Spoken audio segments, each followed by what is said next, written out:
低卡面包店，减肥真的能吃吗？看看热量有多少。就买这么大一袋才花54块钱，还真不少。深夜加餐爽吃局，咱们今天来吃7号面包，又是整了满满的一盘哦，真的是很足的料。那么第一个，咱就来试试芋泥的大鼓包。哇，它这里面应该是芋泥馅很足啊，大家可以看一看，它这芋泥馅非常足。不愧是他们家的招牌啊，它是芋泥和咸蛋黄打的真的是非常细，而且那个味道呢融合的非常到位。整体的这个馅料呢不提供那种很明显的口感。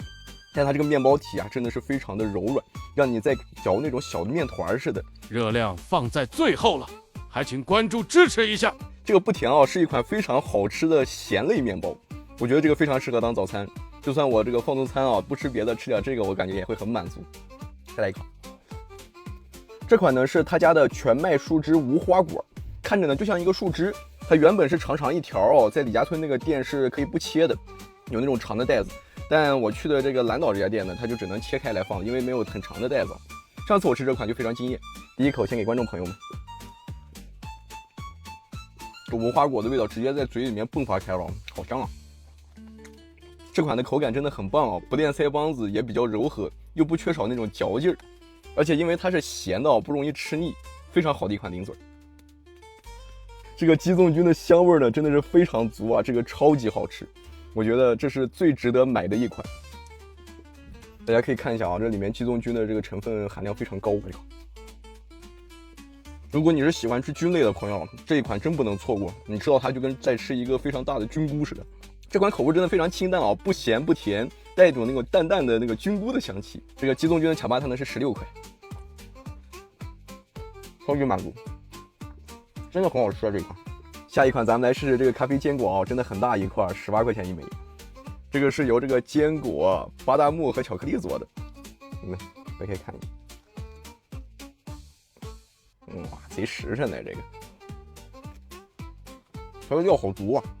这一款也令人惊喜啊，有非常浓郁的巧克力的香气，同时还有那种坚果的味道融合在一起，而且它是一种苦款的面包，相对于甜和咸来说，它的口感层次丰富一些，味道层次也更丰富一些。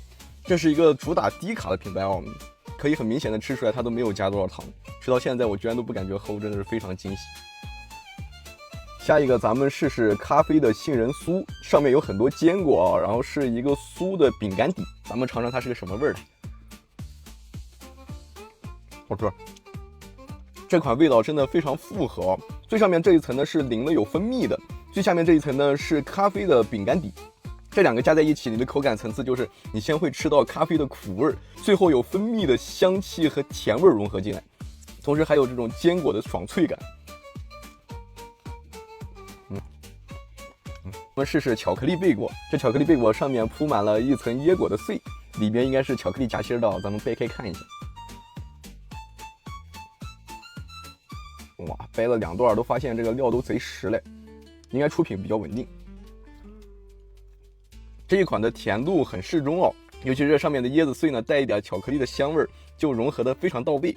它这个贝果呢，属于韧劲比较足的贝果，所以说你能在嘴里面嚼很长时间。它的售价呢是14，我感觉还是比较合适的啊。如果你碰上了周3 5折，那就超级划算了。刚才那一部分看的不明显啊，大家看这一部分就能看出来很明显的料贼足了，我都怀疑我自己在打广告了，真不是在打广告。咱再来一口料足了点。最后一个，咱们来试试他家的超级甜品草莓布里斯特，他直接还标了一个他家的名票，说明他这个绝对是主打款。哦，还比较柔。来，第一口给粉丝朋友们，这看起来还真挺不错的。这个奶油真的是那种入口即化的感觉，而且面包体给它了一种很柔和的口感，不至于说奶油化了以后嘴里面空荡荡的，你还能吃到一种伴随着草莓香气的面包。想都不用想啊，它是动物奶油，但它甜度肯定是我今天吃过里面最高的，把甜的东西留到最后，那个满足感真的是非常的爽啊！这一款卖18，绝对是值得复购的一款。如果你觉得我的视频不错，还请点赞、关注、收藏，支持我一波哦！祝你有美好的一天，也祝你有美好的每一天。今天的最好吃的还是那个鸡枞菌巧巴桃，一定要尝试一下。拜拜。